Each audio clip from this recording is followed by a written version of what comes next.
One of the staples of the real estate news industry, or fake real estate news, is celebrity advice. And particularly Los Angeles and California, where we are celebrity focused and celebrity inundated. And so now we have celebrity. This week we had a whole group of celebrity opinions on real estate. Are they any good? Are they worth you following? Are they going to help make you a celebrity or make you wealthy? Let's check into that. Before we do, let's take an update on where the real estate market is and look at statistics that are going to drive us and tell us where it is rather than hyperbole or fake information that we'll talk about in a couple examples down the road.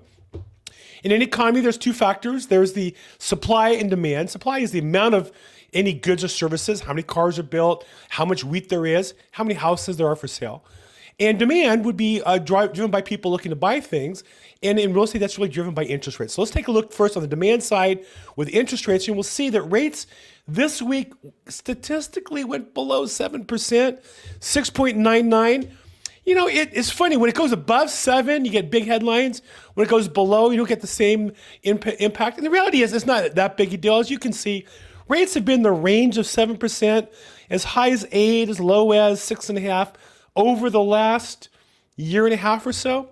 So we're in a range that's continuing good for interest rates, going to continue to provide good demand, more demand for houses than there are houses available, and that's the key factor.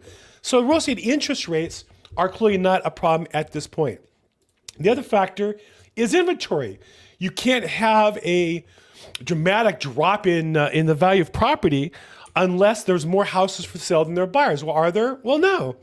Here we are. We can look at this year's inventory. It's actually going down a bit week over week. That's not what they're reporting. They're reporting that's higher than last year, which is true. Still well below any other pre-pandemic era.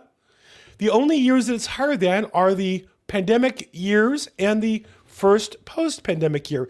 So the economy still hasn't worked out the housing situation. It's still way less inventory than standards. And you would say, how can we have less houses for sale now than we did, say, 6 years ago? We have more population. We have millions of immigrants, as well as people who've been born and such. And so that's where the core is. The economy of housing will be tight as long as there are not more houses than people wanting to buy them. So that's the key factors of where we are in the interest rate market. Now, real estate is a very localized business. So I'm in Los Angeles, California. We want to take a look at our local market. I use Altos Research as a great resource for that. And they run the market and the main statistics every week and assign a numerical value. And this week it's at 41. And it's been the range of 41, 42, which is a seller's market. Not as strong as it was previously at 42 and 43, but it's been over 40 consistently for the last couple of years. And so what this means is there's less housing than people who want to buy it. Well, anybody in the market will tell you that any given price, houses are going to sell at the same price as they were previously or a little bit more. There's plenty of activity to buy houses under those conditions. And so that's where we are in the real estate market today in terms of the actual numbers and the data. Now, will the news give us an accurate reflection? No. Interesting factoid this week, I will say, Fast Company, which is really a rag of a magazine, but online they had a great article, which I think, again, is a reminder of an important statistic. The statistic being that over 38% of homeowners have no mortgage. You may have seen a lot of news about sellers can't move because they're locked in with low rates. Sellers are refinanced at 3% and 4%. Don't want to go out and buy a house when rates are at 7% or 6.99. But almost 40% of homeowners have no mortgage. Well, and so obviously the factor of being held is limited in their cases. Now I do want to say, if you happen to have a low mortgage, there's a way you can monetize that by selling your house in a way that benefits you and or convert it to a rental property if it's appropriate. Love talking about that. So you're not saddled because you have a low rate. You have a low rate to the market. If it makes sense to move, it makes sense to move. Let's find the best strategy for you to do that. And I can talk about different strategies to monetize your low rate. But this contradicts the issue head on, where almost 40%, almost 4 in 10 home sellers have no mortgage. So certainly we know they're not hamstrung because of the mortgages and kept to their house. Okay, one of the regular parts of my program, if you follow me at all, is you know that I want to point out the big bad corporations, one of the most evil companies in the real estate industry, is the biggest, that does not pay its fair share of taxes, is Zillow. And I just thought it was interesting. I saw their advertisement this week. Zillow Premier Agent partners who earn Best of Zillow status get a special badge. Oh, wow. And so when you search online for Zillow, they have agents not saying, well, these are our paying customers. No, they don't want to do that. They want to call them top agents. And so you go, well, Bill, you're being very cynical. I mean, really, they don't just give the badge to anybody who applies, who advertises with them. You have to earn it. Well, maybe not. Let's take a look. Go on to Zillow, and on their blog, they talk about the ultimate symbol of excellence. It's the ultimate symbol. Basically, advertising with Zillow. We'll get to that. So there's 6 criteria to earn that badge. Your answer rate, how fast you answer the phone. Now think about it. That makes you a great agent, that you answer your phone faster than the average agent. I mean, it's certainly good customer service if customers need you that quickly. Appointment rate, how quickly agents ask for an appointment on initial calls. So if they're pushing you for an appointment, that's a better agent than one who lets you decide if you want to make an appointment or not. I don't know if that makes you a better agent. It makes you a better salesperson, maybe, or pusher, maybe. Show rate, how often the agents actually help customers tour, meaning they get leads, how many actually show up in person. Well, that's being determined by the customer as much as by the agent, so I don't know how that makes you a better agent.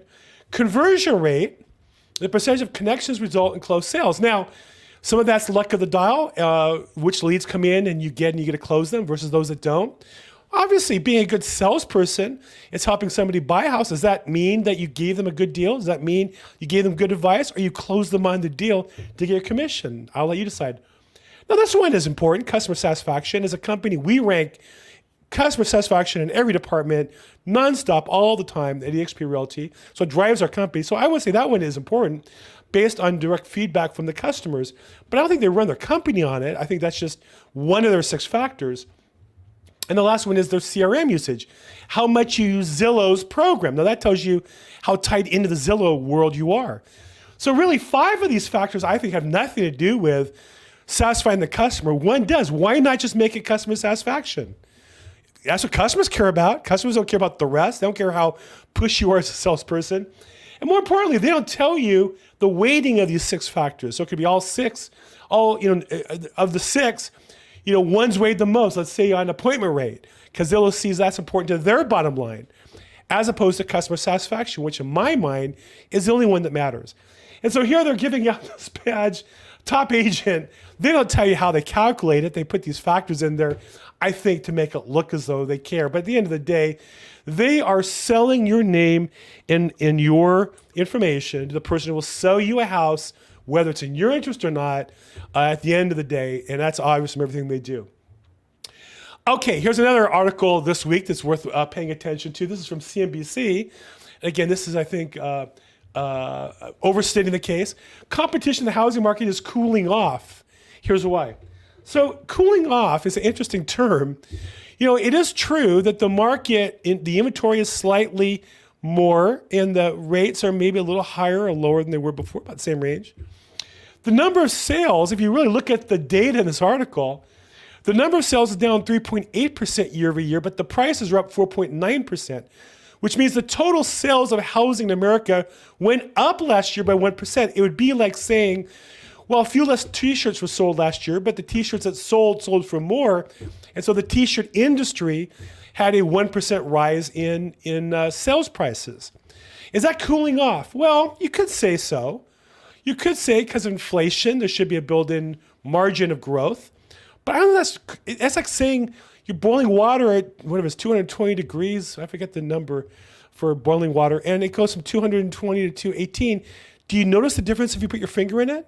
Or if you pick up the pot, are you going to notice the difference? So I don't know that the market is cooling off.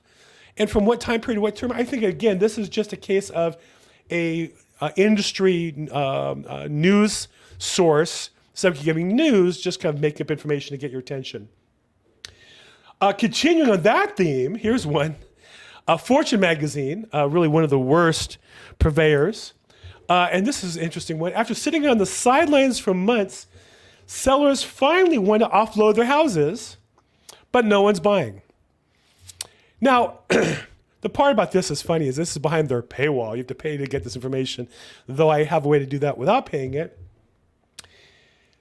Sitting on the sidelines, sellers weren't sitting on the sidelines. Sellers didn't need to sell their house. So they put it on the market.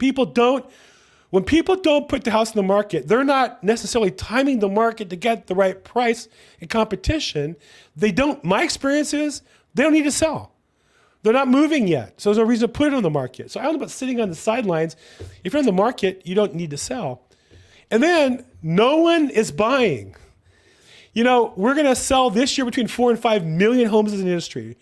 Bad year, 4 million. Good year, 5 million. About 400,000 a month.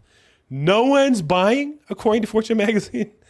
That's the title. I had to make it up, but no one's buying. I mean, just create panic and fear and be blatant about it. That's what Fortune magazine's doing. Let's get to our headline this week was about celebrities. And it's interesting, where somebody's expertise comes from.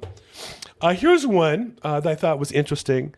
This is before we get there, one more news story. California's excess continues. I thought this article was really interesting for a couple factors. One of the factors that put in the article was that the cost of living in California is 50% higher than the national average.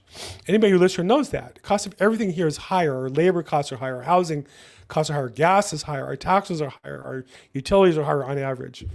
50% higher than the national average. So when we see numbers in California, we often think of them as not being expensive in other places. But here in California, it's very expensive. And they also know that once again, California wins the award from U-Haul for the most outbound traffic trailers. I know our governor argued with the Florida governor that more people are moving into California, but U-Haul is in the business of renting trailers, people moving out. I think they would know. And as a result of that, we again win the award for the state with most people moving out, and I think also by percentage. Okay, let's get to celebrities. Now, we have 3 this week. I think they're kind of all a little different. Excuse me. The first one is an article in New York Post. Real estate expert, not celebrity, expert, says market and housing doomsday scenario. Ooh, scary. Something we haven't seen in our lifetime. Now, in my lifetime was 2008 and 2009, where housing prices went down, for the only time in history in America, I think. So in 100 years. So this expert is saying we're in a doomsday scenario that's beyond that, beyond 2008 and 2009. Well, let's go a little deeper. Who is this expert? Former Bravo star and $1 Million Listing agent, Kirsten Jordan. Now, what makes her an expert? What might make her a great real estate agent is a great track record. Okay. What makes her a great former star? And I don't want to judge her decision to leave or when she was fired, because people go through different phases, but she was good enough as an actress and as a reality person to be on a TV show. Does that make you an expert in real estate? And the $1 Million Listing agent, by definition, there's $1 million listings. And in her case, Kirsten's average list price, I happen to just kind of jump on her website to check, but her average list price is over $10 million. She works in the high-end New York City. In fact, I don't think she has anything. There's one below, 6.75. So those are her listings. So again, nothing wrong with being the expert in multi-million-dollar listing in Manhattan. I don't know that makes you a real estate expert. I don't know that I would consider myself a real estate expert. I'm a LA County probate real estate expert. That's much more narrow. But I don't think I should be in a national publication as a real estate expert because of the business I do. I probably close more transactions by units than she does. So what does she say? She says that this is going to happen more than we've seen any time in my lifetime. And she says that housing prices are going to drop. And that might be in New York City, where they built some magnificent but a huge number of high-end condos right on Central Park. And New York is chasing people out. They're suing people. They're allowing crime to run rampant. They're turning over hotels to immigrants. Maybe that's causing prices to drop. I don't know. I'm not in New York. I can imagine New York City is having a tough time, particularly in high-end properties. And I've seen more and more celebrities leave California and New York to move to Florida for a variety of reasons, no taxes being one of them. So I don't know. I just don't, again, it's obvious. She might be a fine person, might be a fantastic real estate agent in the higher end properties in New York City. But I think claiming her to be a real estate expert and then put it into a national publication about the market, I think is misleading. Now, another interesting story is, if you know, I guess 1980s music, Vanilla Ice, Ice Ice Baby. Yahoo Finance, what really struck me was the title here. I made millions for doing nothing. And he built a real estate empire that's worth about $20 million. And he goes to the story that he was a successful performer and recording artist. He basically spent all the money from his recording and performances, but along the way bought some real estate. And while he ended up with no cash, he ends up with some properties. He knows they all went up in value, and he would start selling one and buying another and selling one and buying another, where today he has a portfolio worth about $20 million. This is a story that I've heard in all kinds of industries. This is why I got into real estate. When I started, my father was an attorney, and I had the chance to meet a number of his top clients, about 5 or 6 businessmen, industrialists, distributors. And the story was the same in all of them. They would all say, hey, I made really good money manufacturing electronics, distributing tools, a lumber company, but I never made enough equity in the business to be substantial. My real money was I bought my house and paid it off over time, bought the buildings my business was in, just like McDonald's, and over time that real estate accumulated value, and that's where the real wealth was. And so that's what Vanilla Ice is saying, and he's, I think here Yahoo is making it sound like, well, he's just an idiot and he happened to make some money while he wasn't paying attention. And I think that's the power of real estate, that if you buy property and are mindful about it and just hold on to it and live within your means. He didn't have to sell the property to pay off debts. He had to sell the property to get some income going, but then he created some cash flow. And I think that's true for almost everybody I know. We can all create more income and we can all create more wealth. And that's what I'm working on every day by living within our means, taking the difference, investing in real estate. And over time, anybody can build a real estate portfolio, even Vanilla Ice. So I think that article, to the title, is misleading. It makes it seem accidental or coincidental. That's the American dream. Work hard and pay off your real estate over time, and you'll earn money. And that's the ultimate hedge against inflation. The last celebrity is really, in some ways, I'm embarrassed to call him a celebrity, in that to me, he's really a coach and an advisor that I've met in person. Funny enough, I called him when he was an expired listing here in Los Angeles 15 years ago. Met him in person, taken his classes, read his books. Grant Cardone, one of the brightest people in real estate. And I think more important than that, he advocates a system that's accessible to anybody.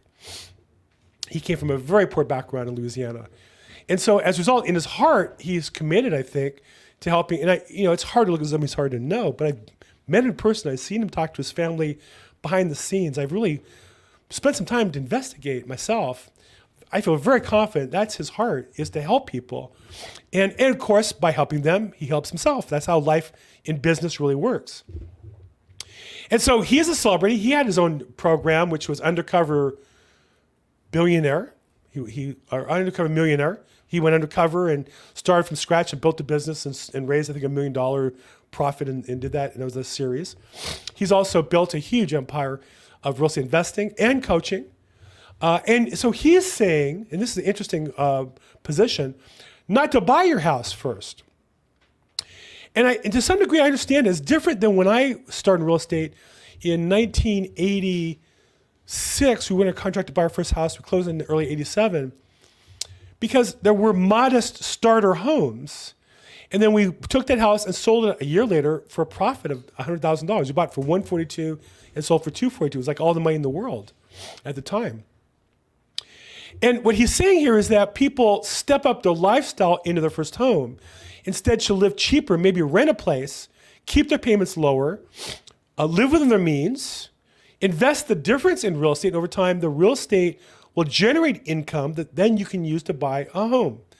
And so he takes a different approach than the standard one. I think it is certainly appropriate in our market today where homes are so expensive that rather than buy a home in an area and up your lifestyle into a bigger house and then you have to furnish it and all that goes with that, to live more modestly, my wife and I, when we bought our first house, we were living in the cheapest apartment in Diamond Bar, California we could find.